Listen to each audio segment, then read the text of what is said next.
time to take a seat. It's 2:15, and we are about to start one of the most exciting sessions of the conference.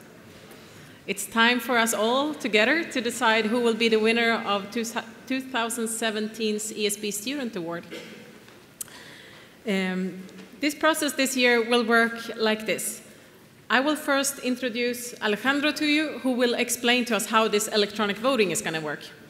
And after that, when we all know how it's going to work, we will have 4 exciting student presentations. And after that, Alejandro will again explain to you how the final voting will be done, and you will all vote, and we will all together find out who is the winner. Only people that are attending the full session are allowed to vote, and you're only allowed to vote once. You can only vote once per mobile phone device or per cell phone. But Alejandro will tell you there is one bit of a code that we will give only in the beginning of the session, and the second bit of the code you will only get at the end of the session. So ideally, you can only vote when you have seen from start to end. And we're hoping that this will work smoothly. So, welcome, Alejandro.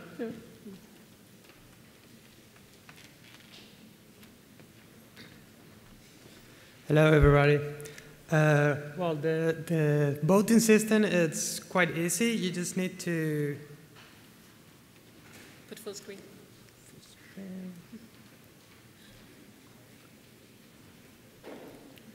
Okay, you just need to turn on your mobile devices and visit slide.do in your browser. If you have a tablet or a PC, you can do it. Also a Mac, it's not a problem. And then you have to remember the first part of the code that is brought in the presentation. Just keep in mind, because you need to use this code for the final voting. And after that, I'm going to explain what we need to do, and this is it for now. If there is any doubt, I'll be around and helping you in the final voting. So for now, all you have to do is remember that first little bit of the code. And then it's my pleasure to introduce the first speaker, which is Pim JA Oomen, with the study The Interplay of Growth and Remodeling in Human Heart Valves During Somatic Growth.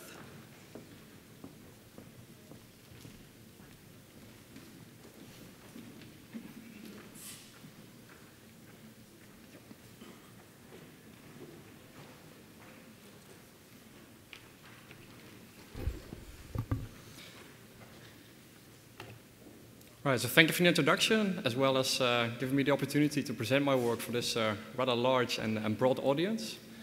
So as introduced, my work is an interplay of growth and remodeling in human heart cells during somatic growth, and it is a result of a collaborative project between the Eindhoven University of Technology and the Stanford University. So let me start with giving a brief introduction on why are we working on heart valves. As already mentioned by the previous plenary speaker, heart valve replacement surgery is a very commonly performed procedure nowadays. So every year there's over 280,000 surgeries performed worldwide, a number that is still rising. And as you can derive from the sheer number of surgeries, it is performed rather successfully. So the surgeons are doing a good job at keeping these patients healthy and alive. And that's also the reason why I can show you this very old photograph. So this is a photo of 1996. That's me, 6 years old, and my father in this swing. And he's the reason why I can show you this photo, because he is actually one of those patients who received the transplant. So he, after he received that transplant, he's still alive, he has still a very high quality of life, and will live for many, many years. And proof of that is in this one, so this is several years ago, after he received this surgery.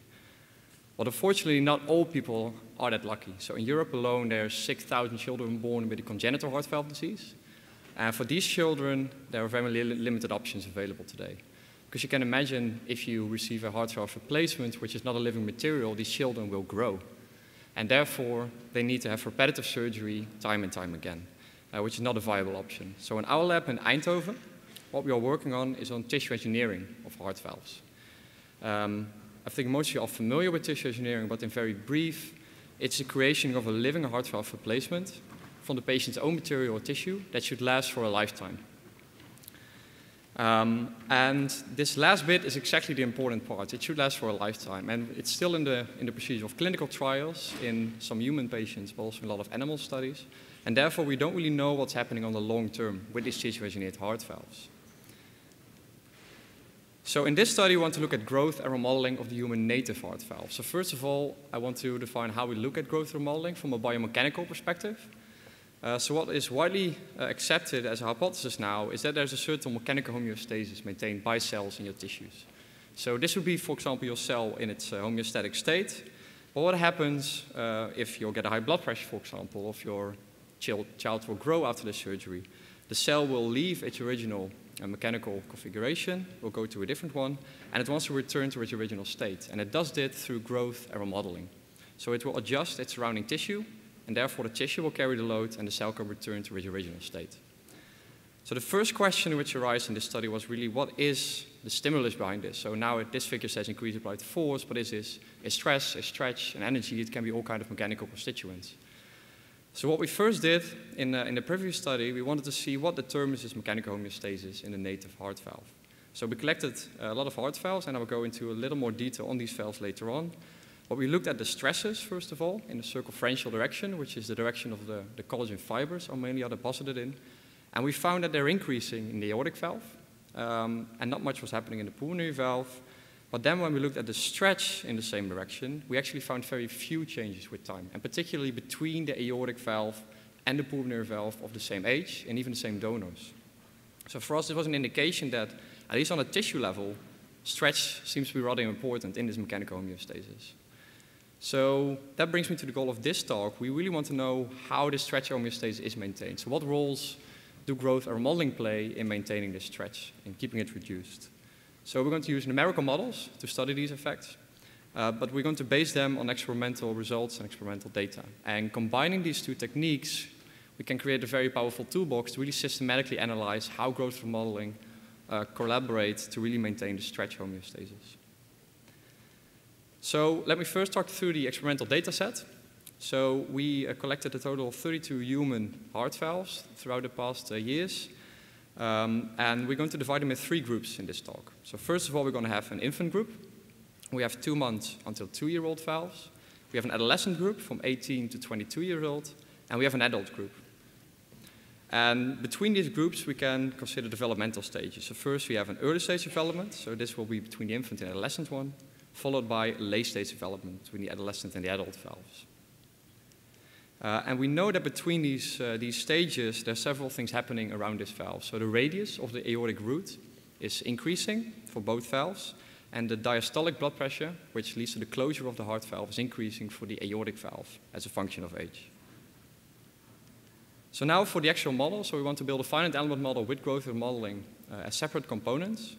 So first of all, we define growth as a change in tissue volume, and we define remodeling as changing tissue architecture. You can think about reorientation or, for example, cross-link formation. And the way we're going to implement the latter in this model is by a change in the mechanical properties. And I'm going to talk you through these both components in more detail now. So starting from the growth. So again, growth was a change in leaflet volume. So what we did for every valve we got, we measured the dimensions of the leaflet, starting with the circumferential length and also the radial length of these leaflets. And interestingly, we found that the ratio between these lengths was always constant. So the circumferential length is always approximately twice as large as the radial length of these valves. And we also finally, we measured the thickness, where you see an increase in the early stage, and then we see a slight decrease in the late stage development. So how do we get this in a finite element model? We can use kinematic growth theory. So here we have the famous continuum potatoes, and in classic continuum mechanics, you can consider 2 configurations. So we have a reference configuration, and we have a deformed configuration. And the deformation is related by a deformation gradient tensor F between these configurations. But now with kinematic growth, we're going to introduce an additional reference state, which is the intermediate state or the growth state. So now we split the total deformation in 2 parts. So first we have a growth part governed by Fg, and you have an elastic deformation part governed by Fe, which can, for example, be induced by the blood pressure in this case. So what we need to do, we need to define this growth tensor Fg, and we're going to base this on our experimental results. So we propose the following form. So we have 2 parameters in this tensor. We have a theta g, which defines a change in leaflet length. And because we found that the ratio doesn't change between the two directions, we prescribe an isotropic area change. And secondly, we have a lambda g, which defines a change in thickness due to growth. So that's it for the growth part. Now for the remodeling, we're going to look at a change in tissue architecture. So if you go back to our experimental data set, we made confocal images and where we stained for collagen, which is visible in green in these valves. Here are just some examples of the aortic valves on the top row, from young to old, and on the bottom row we have some pulmonary valves. And what you can hopefully appreciate is that the structure of these valves is changing, both at age, but also between the top and the bottom row. They're very different. So we need to characterize this. So let's just focus on the aortic valve. So this is a 43-year-old valve we analyzed. So we made very high resolution scans, so we can zoom in all the way up to the individual collagen fibers. We then detected the location of the fibers, and we also determined the orientation of every fiber. And therefore, we could indicate the main direction of the fibers, but also the degree of alignment in all of these fibers. Secondly, for the structural analysis, we also did mechanical testing. We used micro-indentation technique, so that means we placed a leaflet on a glass plate, and we indented it with a spherical indenter. So therefore, we can measure the vertical force which acts on the indenter. Well, because we performed this on a microscope, we could also measure the in-plane strains and capture the anisotropy of these leaflets. We did this by digital image correlation.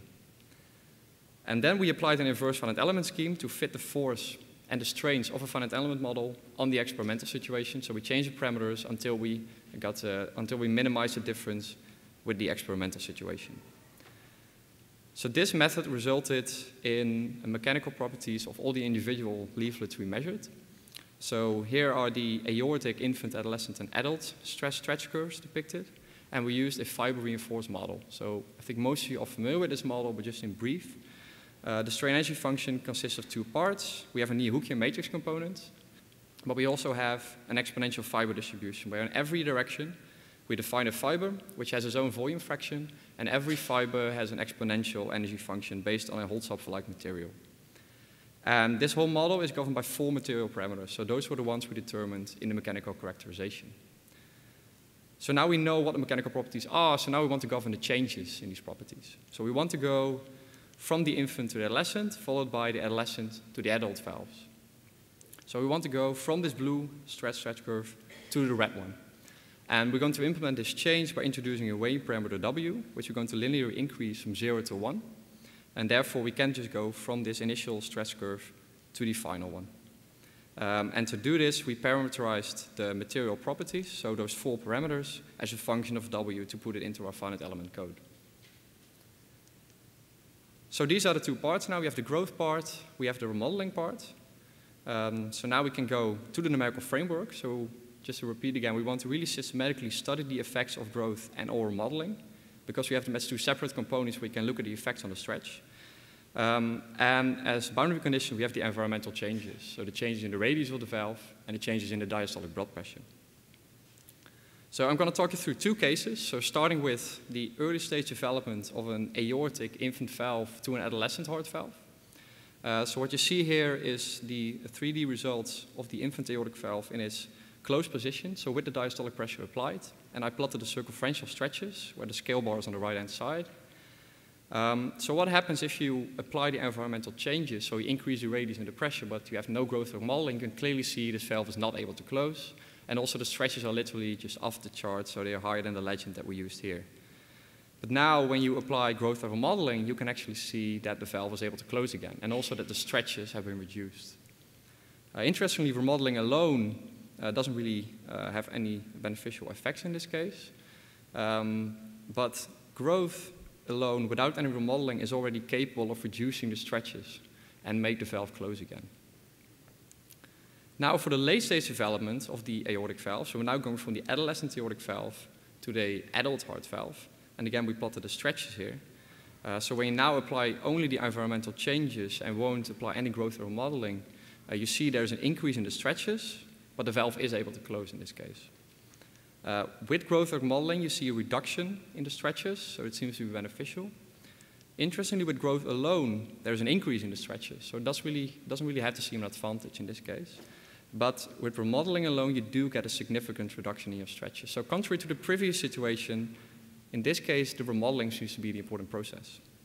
So just to recap this, but now for both the aortic and the pulmonary valve, with growth and remodeling for both the AV, which is the aortic valve, and PV, the pulmonary valves, we are capable of keeping the stretches reduced. But in the early stage development, it seems that growth is a dominant mechanism. So growth is mainly responsible for reducing the stretches, whereas in the late stage development, it only increases it. For the late stage development stage here, we see that remodeling seems to be the dominant mechanism. So there are really two different processes going on there. And this is only reinforced when we really look at the similar results for the aortic and the pulmonary valves. So remember, these valves operate under completely different circumstances. They have different pressure, different geometries, different material properties, but we still see the same kind of process. But also what is interesting to see here is that the interplay appears to be rather counterproductive from an evolutionary point of view.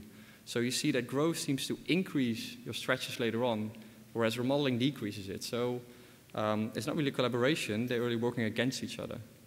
So just to close this off, I want to take a close look at this stage, where we look at the growth in the late stage development, where we actually see that the leaflet length is indeed increasing, but the thickness was decreasing. So what we did, we calculated the volume in our finite element models, and we saw that obviously in the early stage development there was an increase in the volume, but in the late stage development there was no clear volume change visible.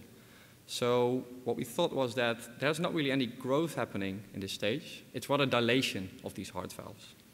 And this also corresponds with tissue biology. So what people previously found is that in young valves, the cells found in these valves are very myofibroblast-like, so they're matrix-producing cells, whereas in the older valves, they're more maintenance cells. So they don't really make any more matrix, they just maintain it, reorient it, and reinforce it. So to conclude, I propose here a computational model based on experimental data to really study growth and remodeling independently from each other. And with this model, we really see that there are two distinct different processes going on in the native heart valve during their somatic development. Whereas growth seems to be important in the early stage, remodeling in the late stage development. So our next step we want to take here is to really go back to the tissues in the valve. So we now know what processes are available at what stage, but how can we make this model more predictive to really extrapolate it to our tissues in the valve and hopefully predict what will happen in the long stage for these patients. So that leads me to conclude. I want to acknowledge all my co-authors and the funding sources listed in the bottom, but also many other people who contributed to this work. And thank you all for listening.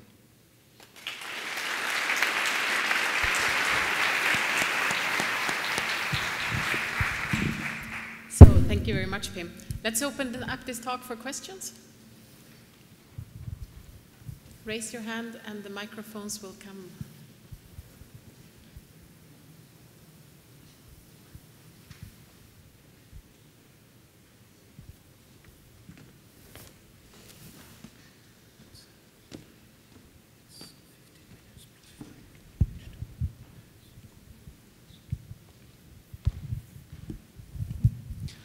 Thanks for the interesting talk. I just have a question. Have you considered changing the growth rate in the remodeling process, or the rate of growth was constant in your model? Yes, we have actually considered this. What we're doing now, we perform everything linearly to the environmental changes. But what we're actually looking into right now is to change the speed of growth of modeling to see whether we can keep it constant as a function of these environmental changes.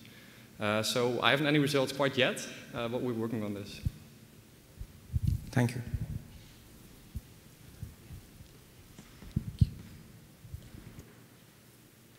Any other questions? There? Yeah. So thank you for the nice talk. I wanted to know if you validated your growth model or not. How would you propose to, what kind of validation? So you did used this growth model, and I wanted to know how accurate it is. Is it actually what's happening in terms of modeling? So I think the main point of this framework is that we based the growth laws on the experimental data. So we know what we are applying in the model. So there's no predictive algorithm behind it right now. So we did indeed check in the finite element model whether the dimensional changes that we applied with this growth tensor were correct, and that was indeed the case. Yeah. Thank you.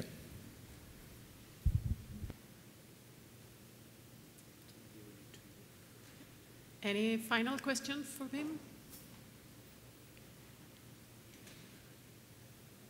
No?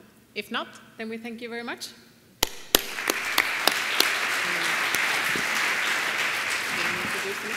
Yeah.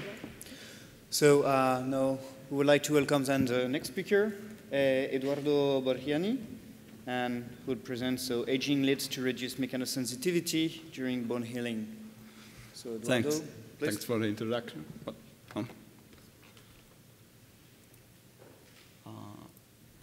Thanks.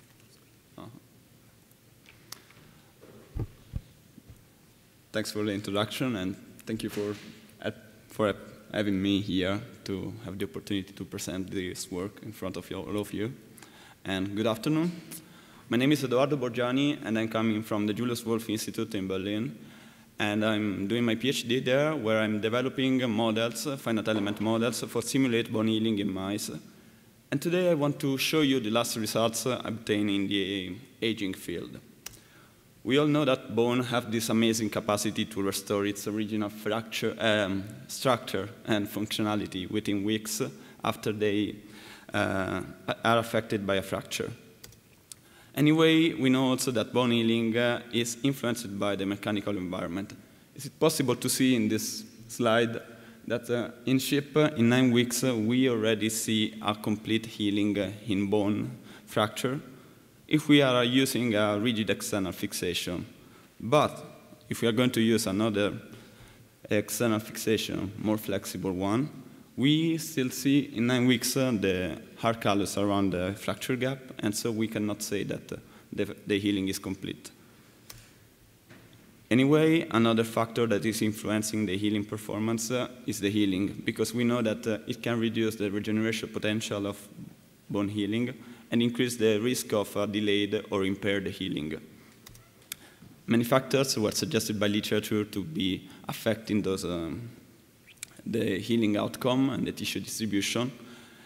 And moreover, from the mechanical side, also in the last phase of healing, during the remodeling phase, we know that aging can affect the different strain boundaries that will bring bone to be resolved or maybe formed. Anyway, how those contributions are affecting bone healing is still not largely known. So we want to give you more answers. And the aims of my project are mostly two. The first one is to investigate how age-related parameters are contributing at the cellular level to change the tissue patterning all over the course of the healing, and moreover to investigate how aging can influence the mechanical regulation of bone healing. For doing that, we were using a combined in vivo in silico approach.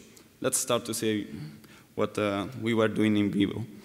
We were using a mice model, and we were performing at 0.65 millimeters femoral osteotomy to open a fracture gap in mice. And we were choosing 2 age groups to observe what's the difference between adult, or 26-week-old mice, or elderly mice, 78-week-old. Moreover, for the mechanical contribution, 2 external fixators were used, a rigid and a semi-rigid external fixator. And histological data were collected at 7, 14, and 21 days post-fracture to observe how healing is going to the course of the healing. From my side, I was developing this multi-scale computational model that was coupling a finite element model to simulate the mechanics of the tissue and a lattice-based model that was simulating the biology of the cells. What's a lattice-based model? It's practically a matrix of points that can simulate the position of a cell in the 3D space. And the sets that we were using for this project were 4: the mesenchymal stroma cell, the fibroblasts, the chondrocytes, and the osteoblasts. Those cells are able to migrate inside the lattice model to proliferate, to differentiate, and to die according to programmed death or go into apoptosis. And moreover, they can also produce matrix. And for this reason, we can pass from the cell level to the tissue level with the formation of different tissues like granulation tissue, fibrous tissue, cartilage, and bone. To observe the contribution of the age-related parameters, we were performing a large parametrical analysis. Migration is the easiest activity that the cell can do inside the lattice-based model, and the cell can easily choose one of the 3 positions around it. In this case, it has 6 positions because there are 3-dimensional model, and it chooses randomly one of the 3 positions, and it moves itself from one position to another one. The same principle is also applied for the cell proliferation, where the cell can create a second cell of the same phenotype, a daughter cell, in one of the 3 positions around it. So in this case, excluding the already occupied position, we can have a second cell with the same phenotype of the one in the middle, in this position, or moreover in this other position. And the differentiation is the last activity I want to show, is the one that will affect the MSCs, and those cells can change their phenotype according to the mechanical stimuli that they are perceiving from the surrounding matrix. So if, for example, we have this combination of mechanical stimuli that, according to the Prendergast theory, are tissue shear strain and fluid flow intensity, we can have, for example, production of fibroblast, or maybe cartilage, or moreover, if we have a small strain and less intense fluid flow, we can have also production of osteoblasts. From my side, as I said, I was developing a finite element model to simulate what's happening inside the fracture gap from the mechanical side. So I was recreating the mice bone with a fracture gap, a small gap of 0.5 millimeters, and I was applying properly a structure to stabilize it according to the shape and the material properties of the rigid external fixator we were using in vivo. And moreover, to observe what's happening with a semi-rigid external fixator, we were also using a different structure with a different shape that it is more flexible and will generate, according to what I will show you later, higher strains inside the fracture gap. The first results I want to show are the one that I obtained from the in vivo data. And it is possible to observe from these histological images that I was obtained by a staining that is representing bone tissue in yellow, cartilage in green, and dark red for the fibrous tissue. It's possible to see that between adult and elderly mice, there is not such a big difference in bone healing course when we are using a rigid external fixator. Moreover, if we are also comparing the total callus area and the connective tissue area inside the fracture gap, we can see that there is never a significant difference between the adult and the elderly mice. I want to say that the blue bars are for the adult and the red bars are for the elderly, because maybe it's not easy to distinguish. So the first result I want to show was a result that made us a little bit upset, because under rigid external fixator, we didn't experience a difference between adult and elderly mice according to the progression and the outcome of the healing inside the fracture gap. But anyway, according to the results we obtained from the finite element model, we can see that under semi-rigid external fixator, there is a strong difference inside the fracture gap. So we were saying, like, okay, maybe we should also check what's happening if we are going to stabilize our fracture with a semi-rigid external fixator in adult and elderly mice.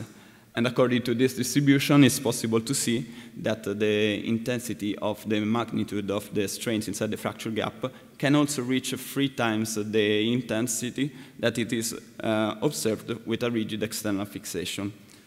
So we went forward and we were comparing the healing outcome from the qualitative side of the adult mice when they are going to be stabilized with rigid and semi-rigid external fixation.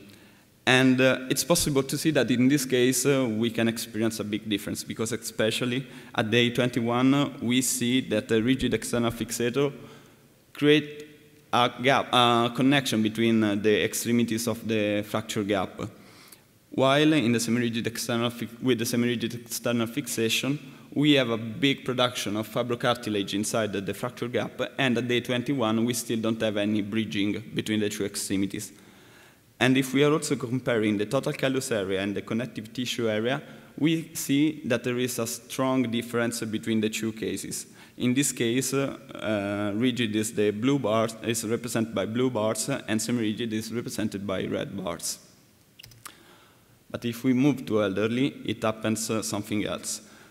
Rigid and semi-rigid external fixation outcome are pretty equal from the qualitative side. It's possible to see that there are not such a big difference according to the tissue distribution inside the fracture gap in the two cases. And also if we are going to compare quantitatively what's happening inside according to the total callus area and the connective tissue area, we see a small significant difference just at day 21. So the second result we wanted to show to you from the in vivo side was that the fixation stability has a big influence on the healing outcome in adult more than in elderly mice. And those are the results we obtained by the multi-scale model with the formation of those tissue that we were choosing to represent by the color of the staining we were using for our histologies. So yellow is for the bone, green is for the cartilage, and red is for the fibrous tissue. And it's possible to see that while in the rigid external fixation we have a connection between the two extremities in 21 days, the semi-rigid external fixator is also represented by this intense production of fibrocartilage that is going to invade the entire fracture gap for the first 3 weeks after the fracture, and we don't experience any connection between the two extremities.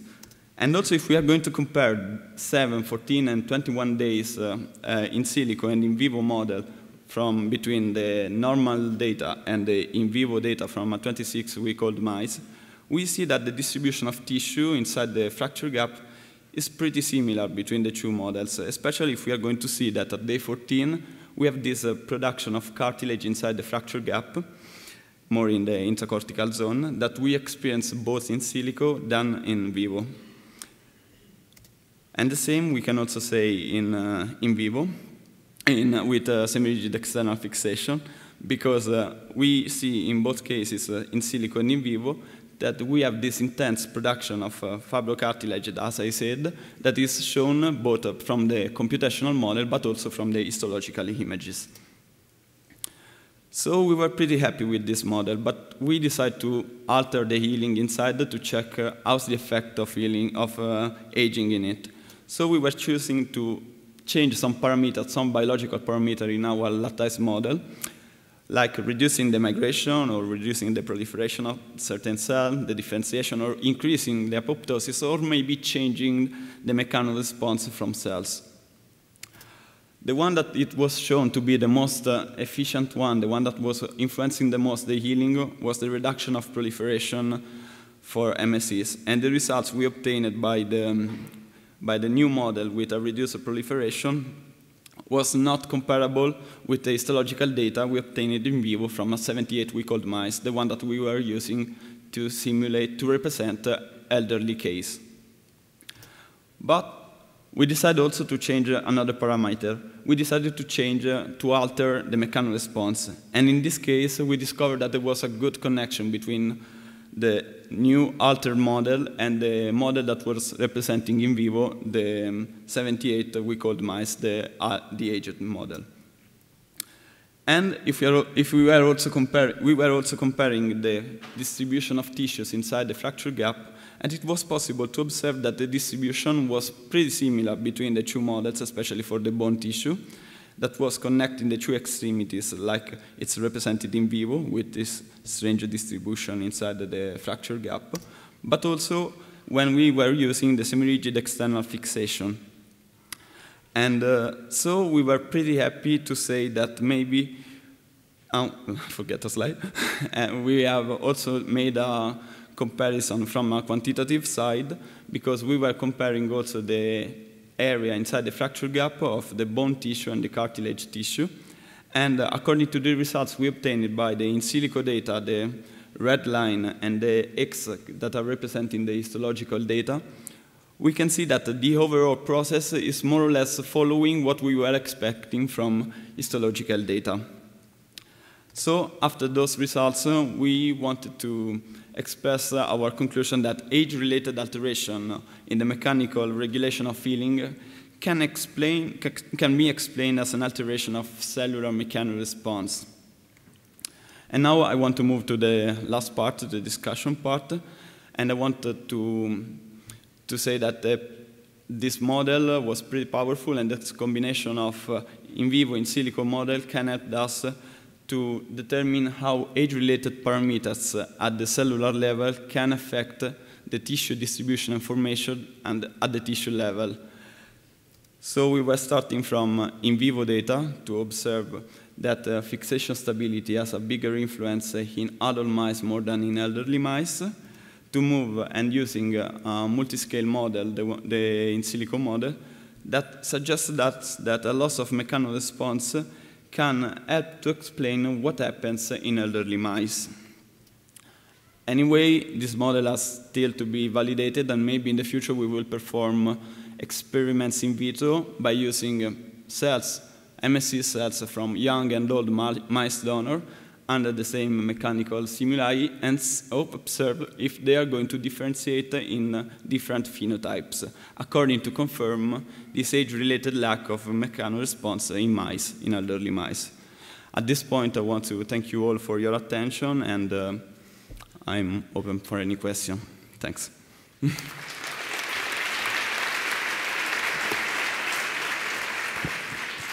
So thank you very much for these very nice presentations. We have time for a couple of questions.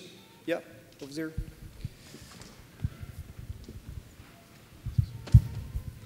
Thank you very much for a nice talk. My question is about how did you design the cell population within the fractured part? So how did you basically recruit different cell types in your region? We were based our study on a lot of literature. We were checking in a lot of published paper, how the cell, the initial population of cells inside the marrow cavity, or inside or around the periosteum, where have the, let's say, original population. And according to those cells, we were like choosing randomly position for an adequate number of cells in these positions, and then let them migrate, proliferate, and so we were based a lot of our study in literature, especially also from Hanna's literature, and yeah. And did you also check the number of cell or cell population in different time points to see if your simulation well predicts that? Because I could see that you could very well predict the tissue formation, but in cellular level. We didn't show the cellular level here because otherwise, okay, the tissue level is pretty easy to observe. The cellular level is a lot of those points in a matrix that are pretty confusing. Yeah. But we were observing that they were following more or less what we were expecting. So if we reduce the proliferation of MSCs, we know that there are less MSCs, and so also less of the other phenotypes, because they cannot differentiate.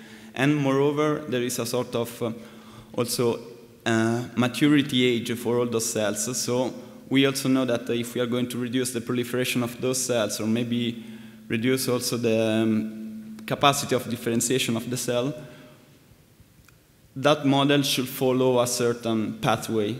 And in all of those cases, we were pretty happy with the output of the model. Great. Congratulations. Okay. Thanks. Thank you. Okay, thank you very much. We need to move then to the next speaker. Okay. Thank you.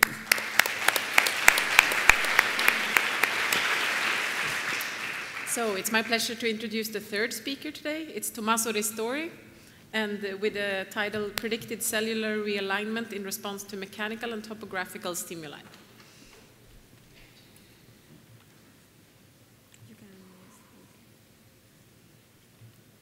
That's already there.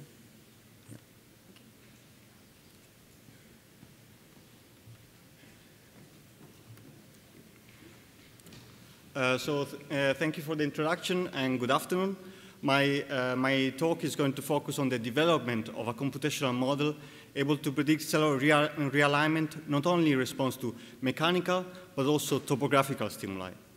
So cellular orientation is very important for the functionality of collagenous tissues, because cells are along their main direction, they are able to exert traction forces which are able to deform these kind of tissues. As we can see when we culture cells in collagenous tissues that are compacted by these cellular forces, And also, you can see that the cells with these cellular forces are also able to deform deposits to which the collagen gel is attached.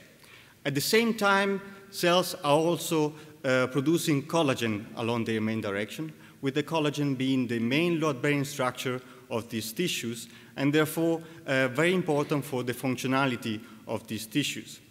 So if the cellular behavior is not physiological, and therefore the cellular forces and the collagen production are not done in the correct direction, then we end up having pathologies, such as when we have these kind of situations. In this picture, you see the development of a tissue engineered heart valve, which was implanted into a sheep. And then you can see that over time, the leaflets are retracted by the cellular forces, and because the cellular production was not made in the correct orientation. Therefore, predicting and understanding cellular orientation is very important in order to avoid these situations. However, predicting cellular orientation is also very complex because cells are known to orient in response to a range of stimuli, such as mechanical and topographical stimuli.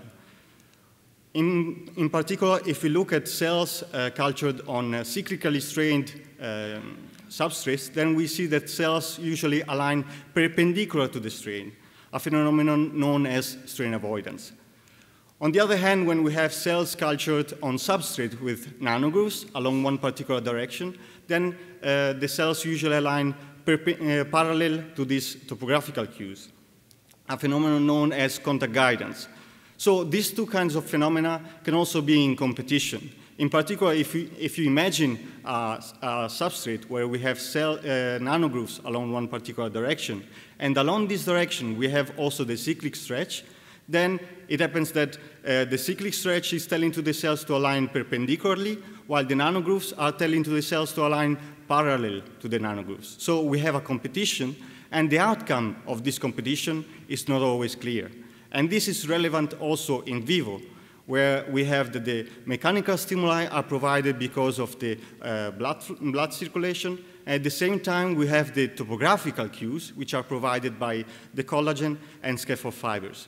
So this situation is very complex, but luckily we have computational models which are very useful in order to test the hypothesis and predict the consequences of this hypothesis. So during these years, many computational models have been proposed in order to predict the reorientation of cells and the behavior of collagen in arteries, in heart valves, in collagen gels, but all these, to my knowledge, all these computational models were only considering either mechanical or topographical stimuli.